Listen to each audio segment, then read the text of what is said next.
हमारे साथ इनेलो सुप्रीमो और हरियाणा के 5 बार के मुख्यमंत्री रहे चौधरी ओम प्रकाश चौटाला जी हैं। चौटाला साहब, पहले तो बहुत बहुत स्वागत है आपका। जी। चौटाला साहब, आप 87 साल के हो चुके और 88वां साल आपको लग चुका है, तो पहले तो आप दर्शकों को बताएं कि आपकी सेहत और स्वास्थ्य इस समय कैसा है। मेरा खाने पीने का मैं कंट्रोल रखता हूँ जी। दिनचर्या मेरी बड़ी साफ होती है। सुबह मैं 6 बजे उठ जाता हूँ और फिर नाश्ते में सिर्फ फल खाता हूँ। दोपहर में एक फुल्का खाता हूँ।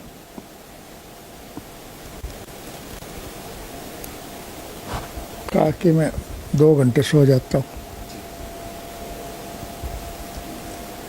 चाय नहीं पीता नहीं हूँ। सुबह से हम सैर करता हूँ।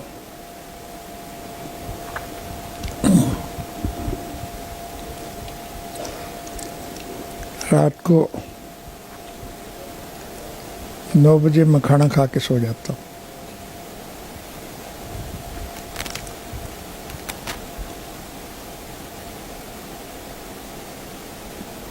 लोगों से मिलना जुलना मेरा एक ध्येय है।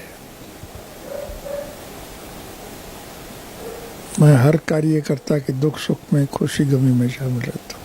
बिल्कुल, हमने आपको देखा लगातार आप जो हैं लोगों से मिलते भी हैं जाकर, चाहे कहीं सुख की बात हो या दुख की बात हो।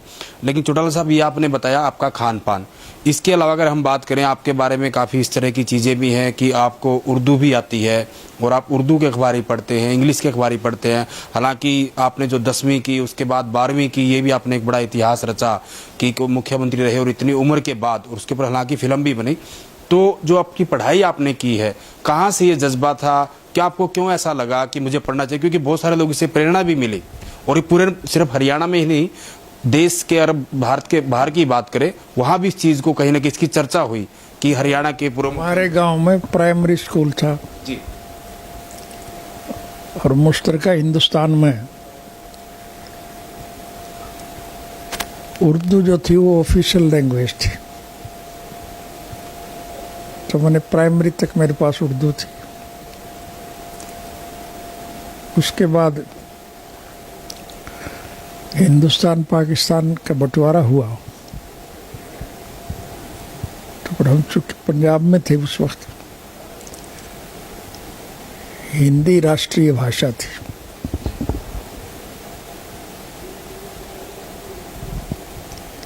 और पंजाबी प्रादेशिक न्यूज़ थी।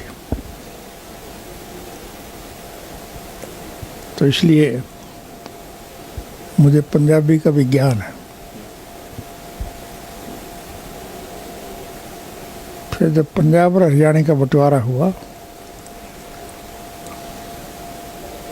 तो हिंदी हमारी ऑफिशियल लैंग्वेज थी।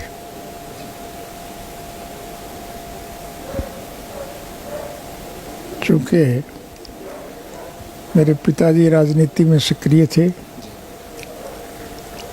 इसलिए मुझे पढ़ाई का समय कम मिलता था। घर की ज़रूरियात का विशेष ध्यान देना होता था। पढ़ाई में पूरा समय ना मिलने की वजह से मैं 10वीं में 2 दफ़ा फेल हुआ था। जब मेरी सज़ा हो गई तो मुझे फुर्सत थी और कोई काम नहीं था, तो मैंने वहाँ पढ़ाई करके 10वीं का इम्तिहान दिया, 10वीं पास कर।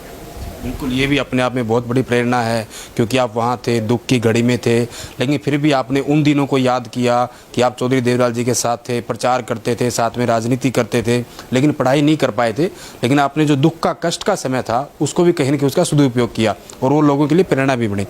चौटाला साहब, अगर बात करें जब आप मुख्यमंत्री थे तो आपके बारे में आज भी लोग चर्चा करते हैं, गांव के लोग, जो गांव देहात के लोग हैं, कि चौटाला साहब जब मुख्यमंत्री हुआ करते थे तो रोज़ाना हर शाम को वहाँ के ज़िले के एसपी को, डीसी को फ़ोन करते थे और वहाँ का हालचाल पूछते थे। हमारी सरकार के वक्त में मैंने डिप्टी कमिश्नर और एसपी और दूसरे बड़े अधिकारियों को ये इंस्ट्रक्शन दी हुई थी कि आपकी डे टू डे रिपोर्ट हासिल करने के लिए मैं रात को 12 बजे तक कभी भी टेलीफोन पे संपर्क कर सकता हूँ, क्योंकि मेरे दिमाग में एक बात थी कि ये सरकारी अधिकारी रात को शराब पी के खाना खा के सो जाते हैं, इन्हें लोगों की कोई चिंता नहीं होती। अब जब चीफ मिनिस्टर का ये डर होता था कि चीफ मिनिस्टर का टेलीफोन किसी वक्त भी आ जाएगा, तो वो रात के 12 बजे तक जागते रहते थे। इसका मतलब दारू नहीं पी सकते थे।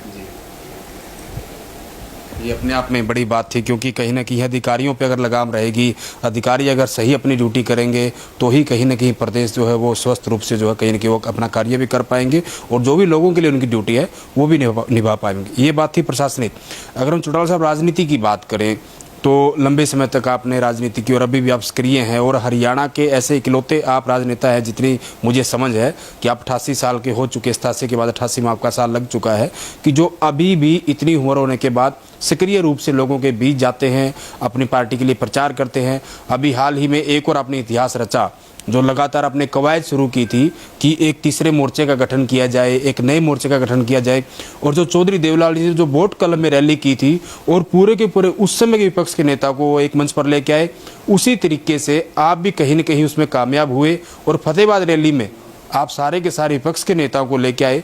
2024 के जो आने वाले चुनाव है, क्या कुछ समझा जाए, क्योंकि आप लंबे समय से इन चीज़ों को देख रहे हैं, क्या सारे के सारे नेता एकजुट होकर जो आपकी सोच है उस पर खरा उतर पाएंगे, क्योंकि आप प्रयास में लगे हुए हैं? निश्चित रूप से जुड़ना पड़ेगा उन्हें, क्योंकि आज सभी लोग मौजूदा कुशासन से दुखी हैं, परेशान हैं। और दुखी और परेशान लोगों के सामने एक ही विकल्प है कि इस कुशासन का अंत किया जाए। और ये तभी संभव हो सकता है जब सभी विपक्षी दल के लोग इकट्ठे हों। इंसान अतीत से सीखता है और भविष्य की कल्पना करता है। मेरे पिताजी ने विकट परिस्थितियों में सभी दलों को जोड़ करके सरकार का पतन किया था। हमारा भी यही प्रयास है और निश्चित रूप से हमें उसमें सफलता मिलेगी। सभी विपक्षी पार्टियों के लोग जुड़ेंगे, तीसरे मोर्चे का गठन होगा और देश में इस कुशासन का अंत होगा। चौटाला साहब, वहीं अगर हम हरियाणा की बात करें तो जब से इनेलो पार्टी अलग हुई, उससे जेजेपी निकल गई, तो आज भी जो आपके पुराने वर्कर हैं कुछ आपकी तरफ रह गए और कुछ उस तरफ चले गए थे। तो कहीं न कहीं उन लोगों में चर्चाएं होती है कि काश अगर हम एक साथ रहते तो राज आ जाता, या फिर इतने हम कमज़ोर नहीं होते, कहीं न कहीं हमारी राजनीतिक स्थिति अच्छी होती। और आज भी कहीं न कहीं गली ग्वांड में नुक्कड़ पर ये चर्चाएँ होती है कि क्या फिर से चौटाला साहब के नेतृत्व में जो चौटाला परिवार है, जो आपके बड़े बेटे अजय सिंह चौटाला और दुष्यंत चौटाला आपके पोते, क्या फिर से वो एक हो सकते हैं? ऐसी चर्चाएं आम लोग भी करते हैं। राजनीतिक पार्टियों में केवल जज्बा की बात को छोड़िए, दूसरी राजनीतिक पार्टियों के लोग भी हमारी पार्टी में शामिल हो रहे हैं। पार्टी परिवार नहीं होता, पार्टी एक जमात होती है और सफलता उसी जमात को मिलती है जो सभी के प्यार का, अनुभव का इस्तेमाल करे।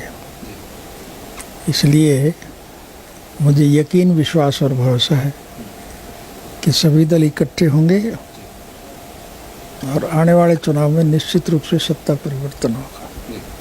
चौटाला साहब, आप अपने छोटे बेटे अभय सिंह चौटाला के बारे में क्या कहना चाहेंगे? क्योंकि कहीं न कहीं जैसे आपने चौधरी देवलाल की राजनीति को आगे बढ़ाया, हालांकि देवलाल जी के तो बेटे रणजीत जी भी हैं, हालांकि वो सरकार के साथ है, लेकिन हम इनेलो की बात करें, आपने देवलाल जी की राजनीति को आगे बढ़ाया, आपके बाद अभय सिंह चौटाला कहीं न कहीं आपकी पार्टी को आगे चला रहे हैं, तो कैसा आपको लग रहा है? क्योंकि जैसे चौधरी देवलाल जी ने इस्तीफा दिया था, तो कहीं न कहीं अभय सिंह चौटाला ने भी किसान आंदोलन में इस्तीफा दिया, फिर से वो जीत कर जो है विधानसभा पहुँचे, क्या कुछ कहेंगे उनको लेकर?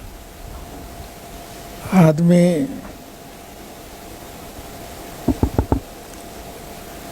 सीखता है।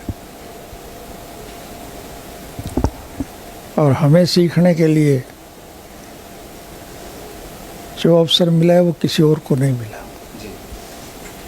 कि मेरे पिताजी जन्म से लेके आखिरी सांस तक इस मुद्दे को लेकर के संघर्ष में जूझते रहे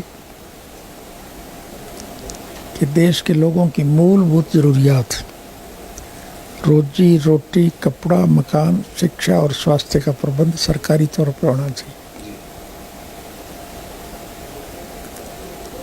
हमारी पार्टी उन्हीं के नक्शे कदम पर चल रही है। हमारा केवल एक ही असूल है कि लोगों की मूलभूत ज़रूरियात पूरी की जाए, और उसके लिए जो चीज़ें हमें सीखने को मिली है वो किसी और को नहीं मिली। इसलिए हम दूसरे लोगों को जोड़ने का प्रयास करेंगे।